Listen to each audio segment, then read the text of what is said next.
I've come to kill you, Maul said as he looked coldly at the old Jedi he hadn't seen for so long.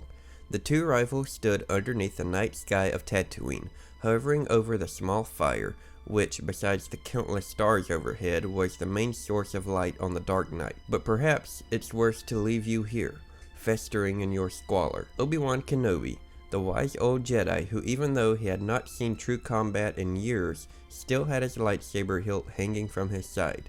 If you define yourself by your power to take life, your desire to dominate, to possess, then you have nothing. And what do you have? Maul angrily slices through the sand below him with his lightsaber, slinging it onto the fire. Why come to this place? Not simply to hide. You have a purpose here. Perhaps you are protecting something? No, protecting someone.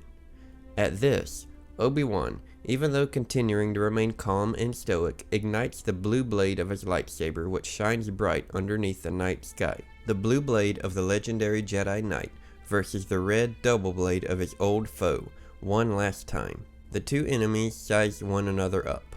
Obi-Wan, saber in hand, strikes his signature battle-ready pose, his younger self's stance, which he used in previous battles, such as that with General Grievous, and the one he had with Vader, where he would damage his mask and defeat him, only to leave him alive in the end. Kenobi then briefly swings his lightsaber in front of him, allowing it to hover before him, facing towards his opponent Maul. A simple pose of an older Ben Kenobi, like he would use sometime later when he faced Darth Vader on the first Death Star. Finally, Obi-Wan would continue to toy with Maul, striking an old but familiar pose, that of his master Qui-Gon Jinn, one that he knew Maul would know all too well.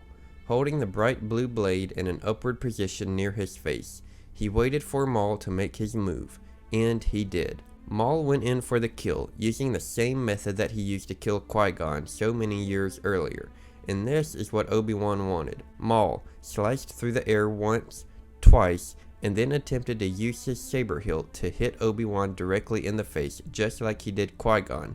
But Obi-Wan saw this coming and not only blocked Maul's strikes, but with his own saber, sliced through Maul's hilt and cut directly into his torso. Maul dropped his damaged blades and fell into the Jedi's arms. "Tell me," Maul said as the last signs of life began to vanish from his cold yellow eyes. "Is it the Chosen One?" "He is," Obi-Wan replied somberly. "Then he will avenge us." And with that, Darth Maul was gone.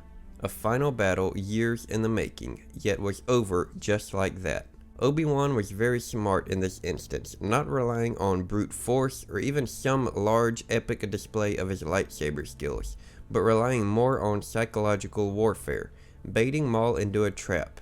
As we already mentioned, Obi-Wan would adopt his master Qui-Gon's signature stance, which would in turn lead Maul to remember that battle, and believe that he could take out Qui-Gon's apprentice with the exact same set of moves he used on his master decades earlier. Obi-Wan was no longer the young, sometimes brash Padawan that Maul encountered years earlier. This man, who after seeing his master killed, rushed toward Maul and lashed out at him with full force. This was an older, wiser, calmer Jedi Knight, one that Maul had not encountered before, and as it turns out, wasn't ready for. Even though he was in exile on Tatooine, Obi-Wan had still continued practicing the ways of a Jedi, and honing his skills in the Force. And if it would have come down to a full, epic, drawn-out lightsaber duel on this fateful night, Obi-Wan still may have managed to get the better of Maul once again.